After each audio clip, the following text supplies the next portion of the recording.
I am Janet Davis, your reader for this morning. The theme for 2023 is Living Out Loud. The theme for October is Power to the People. Today's topic is Power to Create a Better World. Our first inspired reading is by Ernest Holmes. Find me one person who is for something and against nothing, who is redeemed enough not to condemn others, and I will find another Savior, another Jesus, and an exalted human being. And also from Ernest Holmes, we are one with all the presence and all the power that there is. Finally, a quote from Charlie Chaplin. Think of all the power that's in the universe moving the earth and growing the trees. It's the same power within you, if you only have the courage and the will to use it. Together, let us claim our divine power to bring forth a better world with conviction. As I stand with my authentic power, I welcome a world that works for everyone. And now, our dear Reverend Kathleen.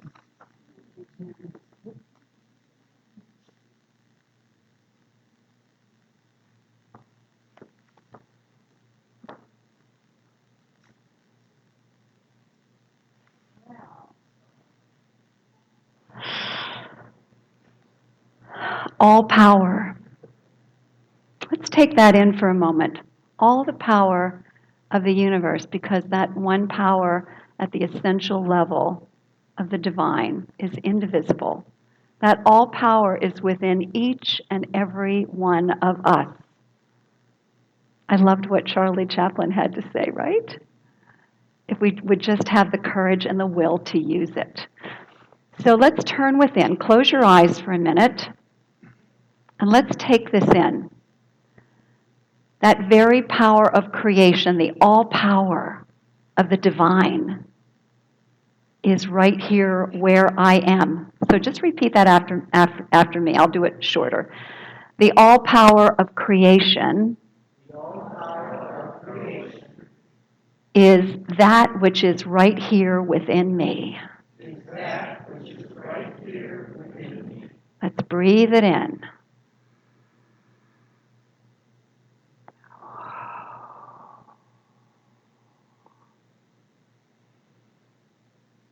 When Ernest Holmes said, you can open your eyes now if you'd like. Hold on just a second.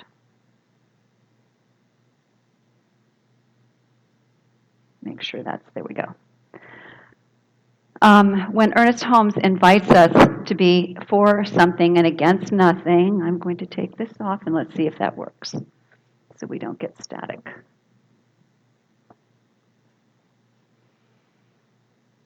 When he says to be for something and against nothing, what he is stating is that the spiritual principle,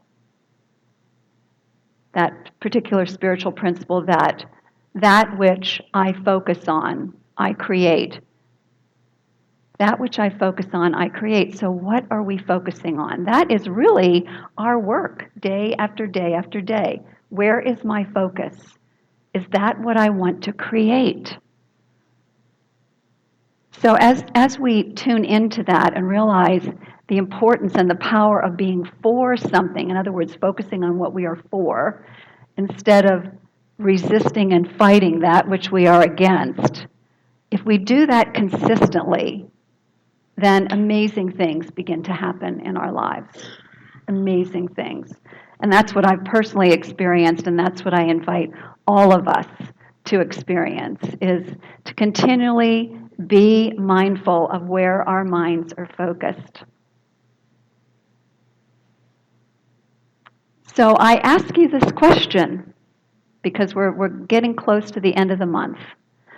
Are you willing to commit to keep your focus to the greatest extent possible, meaning the power of creation, on that which you desire, that which you are for? And if you are, then just say, Out loud, yes. Yes. Lovely. All right. So this month, the challenge is to let go of any beliefs that we have that power in some way is dangerous or something we need to avoid. We kind of dealt with that one Sunday. Because many of us have had experiences in our lives of misuse and abuse of power. And so, whether it's ourselves or others, we can get into that place. But fortunately, we have a spiritual teaching that guides us through spiritual principle and practice into a deep state of unity with the all that is, which is perfect love, perfect peace.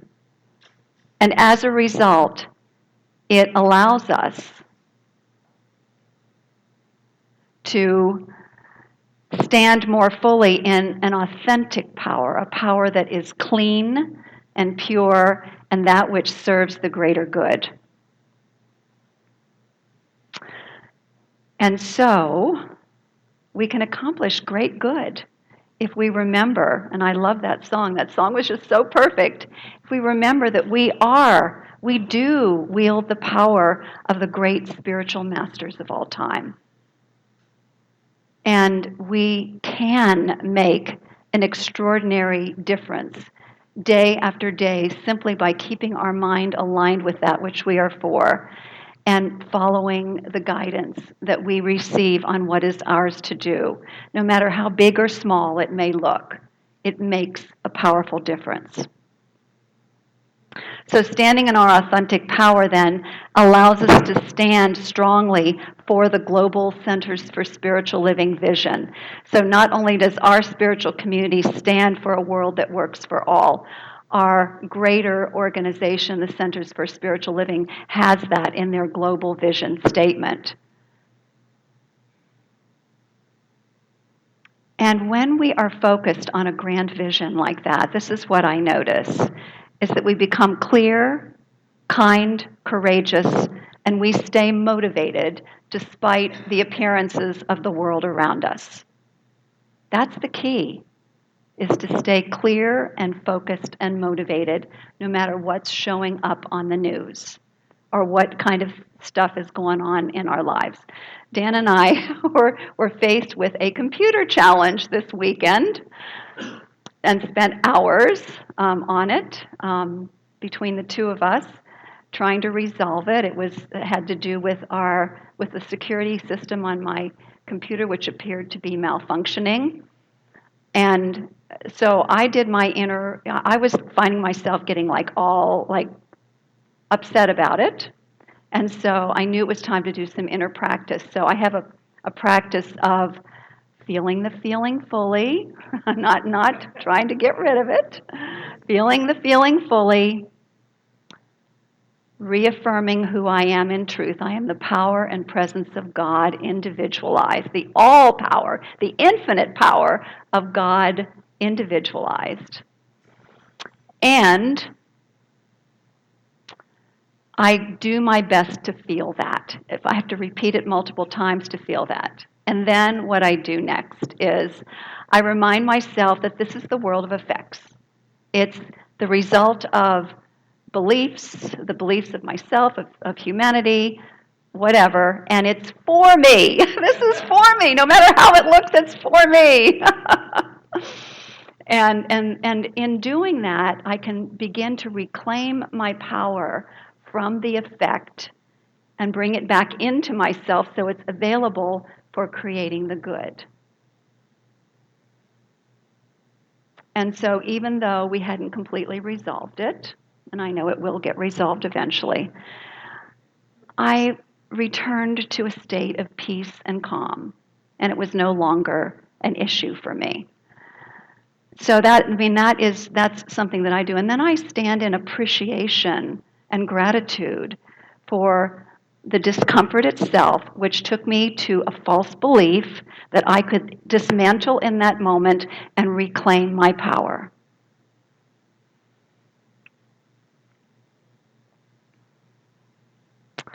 So, as a teaching center, I don't know what's causing this, Dan. It doesn't look like it's attached to anything. Okay.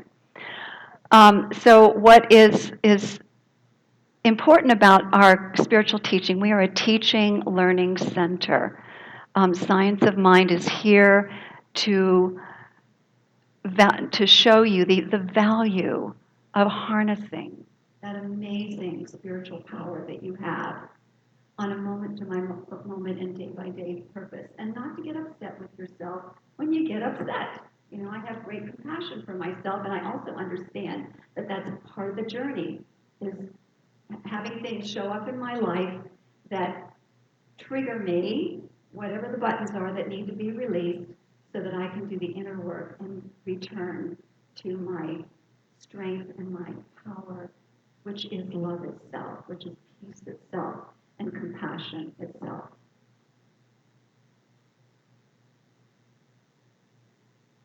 So we here at the Center for Spiritual Living seek to cultivate the consciousness of oneness, which is where love, peace, joy, and all of those lovely things reside.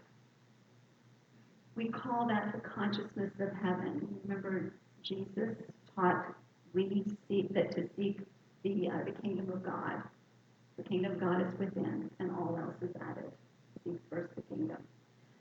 The kingdom that he's talking about is the word that we use. The word we use for it is consciousness. Seek the consciousness of heaven, that heavenly state of peace and calm and love. And in that, our use of power becomes a wise use of power for the good, and becomes natural to come from that place. According to Dr. David Hawkins in his book Power versus Force, I love this book, and I love this man and his clarity. He found that through kinesiology that there are different levels of consciousness on the planet, and I think it doesn't take much to figure that out and to see that in our world, different frequencies of consciousness. And that as we continue to rise in consciousness through into the field of love, and up into the field of peace, and up into the field of joy, these higher and higher frequencies, we counterbalance thousands and then up to millions of people on the planet who vibrate at the frequencies that we might call negative, but they're the frequencies of anger and apathy and fear and so on. And so as we vibrate in these frequencies, we tend to draw to us those who choose to also continue to evolve. And that's what our spiritual community is all about, right? And also, we continue to share causes that are in alignment with this idea of a world that works for all, heaven on earth. And we multiply our effectiveness. So we'll be talking about group intention, but also the power of individual intention, and then using our power to influence change. So in terms of individual intention, every single person, every single one of us, as I said before, wields great creative power. Each one of us makes a powerful difference to the whole tapestry of change.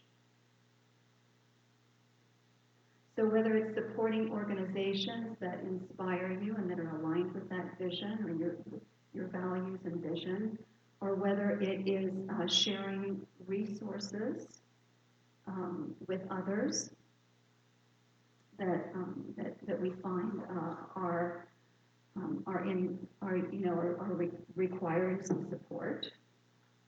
Our individual efforts, no matter how small they may seem, carry a potential to ripple out and make a difference. So in honor of Indigenous Peoples Heritage Month, my stories today will reflect their experiences and their contributions. There is a woman by the name of Tesha Hawley. She's a breast cancer survivor and a member of the Gross Venter tribe in Montana. That's a new one. I hadn't heard of that one before. So after her experience, she wanted to be a beacon of love.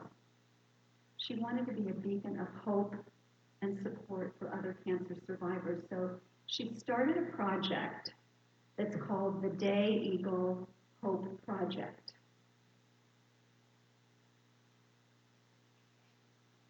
And so, she got about her work and was having great success. And then as her heart and her compassion continued to grow, she began to serve those with addictions. And beyond that, she continued to branch out and offered equine therapy and suicide prevention for at-risk youth. This is one person, her vision, her intention, the power that she was using. She branched out and offered more. She decided to provide food, transportation, and even firewood. A woman of power, a woman standing in her power, claiming her power, and using her power for good. And to that I say, aho.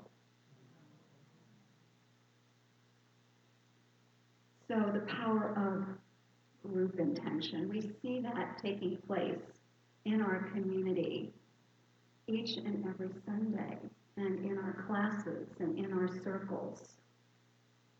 The power of group intention. Last Sunday when we walked the labyrinth, that was one of the most powerful experiences of labyrinth walking I have ever had, because we started with a very powerful intention that was on the subject of world peace. And with all the various things going on in the news right now, in Israel, the Gaza Strip, in Ukraine, and Russia, we were walking with a very high intention to stay and to maintain that frequency of peace as a group. And I can remember the power surging through me as we were walking the labyrinth. It was amazing. It was life-changing. And I know in my heart of hearts that there was a vast rippling effect across the planet that emanated from this spiritual community. That's the power of group intention and prayer.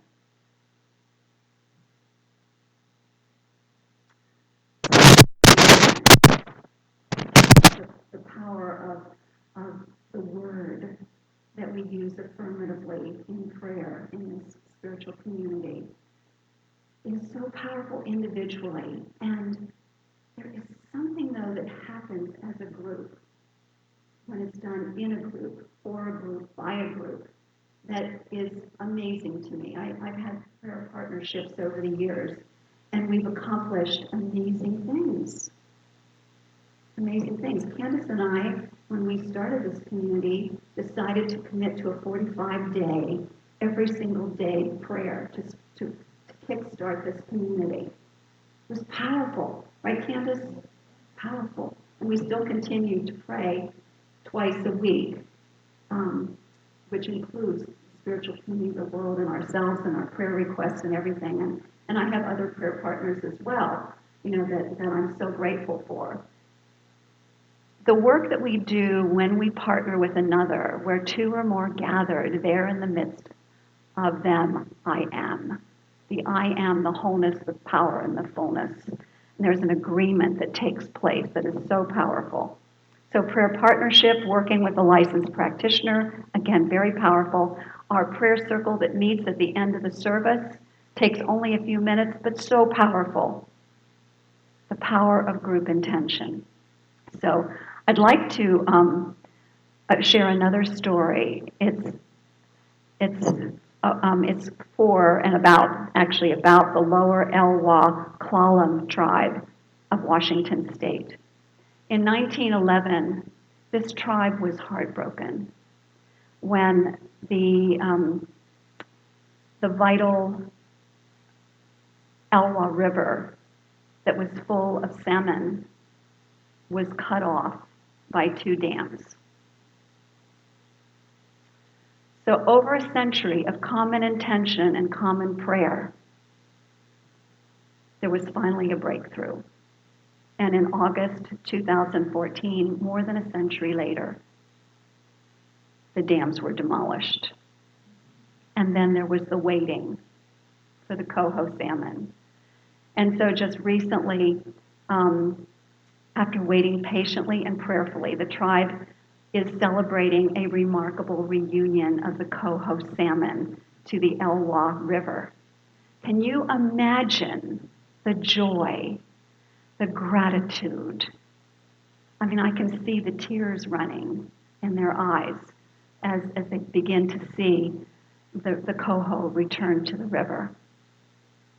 The power of group intention and prayer. So using this power then to influence change in the world is so important, and it becomes clearer when we get clear about our values. Our Advanced Consciousness Studies class, there are 11 of us in that class. Recently we're focused on a values clarification process to get in alignment, to get clear on what our values are so that they can inform our actions. We did that as a spiritual community too in the early days, and we continue to realign through our visioning core, align with those values and align with that purpose, and allow the vision to continue to unfold. It's so important to us that we keep it front and center every Sunday by stating our common intention as part of our service.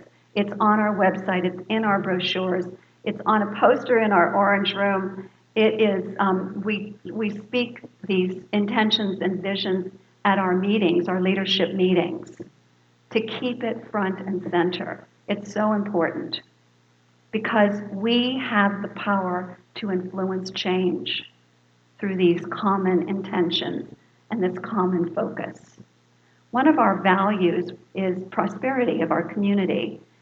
So we expand the consciousness of abundance, not only for ourselves, so that we have resources to spare and to share with those around us in the world.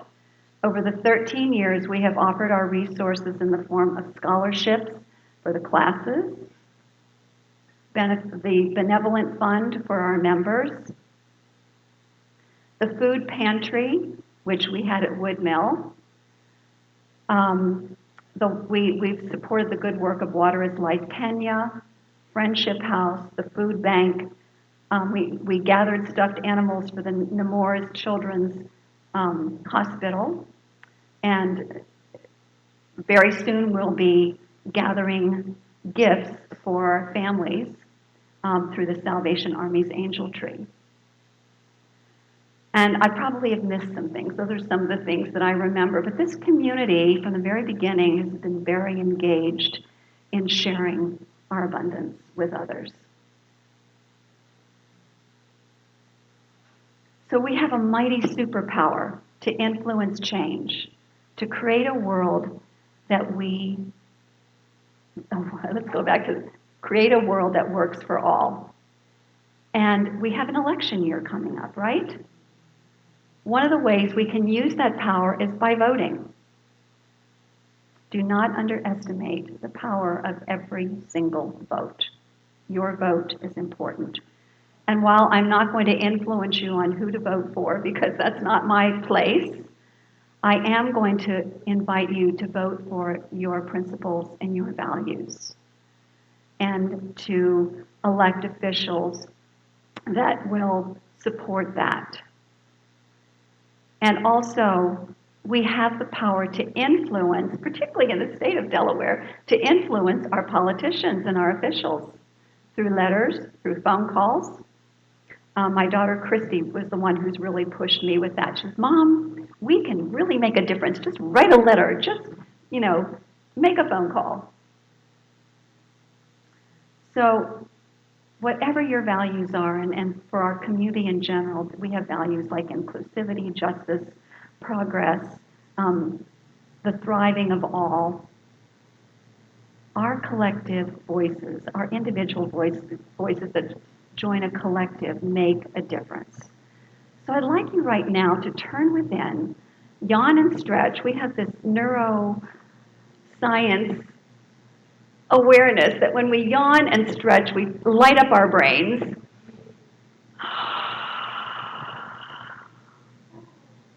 And then I'd like you to focus on this. We know that discontent is the catalyst for change. So I'd like you to ask yourself the question, what am I discontented about? What is troubling me about this world? And then what am I for that is opposite of that discontent? So when you're ready, I invite you to get in a group with 3 or 4 people and share. What is troubling me? And then how can I turn that into what I am for, which is the opposite of that discontent? Okay? 3 or 4 people. Enlightened conversation. Power to the people. Yes. And so the essence of the power to the people then is not only the work in consciousness, it is the stepping up, the standing for that which fulfills that vision of a world that works for all, that is pulling us forward into expression, that nurtures and celebrates the importance of our diversity, celebrates the importance of nurturing and fostering unity, harmony, and thriving prosperity for all. So I just give my thanks for your participation in that beautiful exercise. I can feel the vibrational frequencies and the prayers taking place already. So thank you so much. And so it is. Okay, so now I'd like to invite, Stephen back.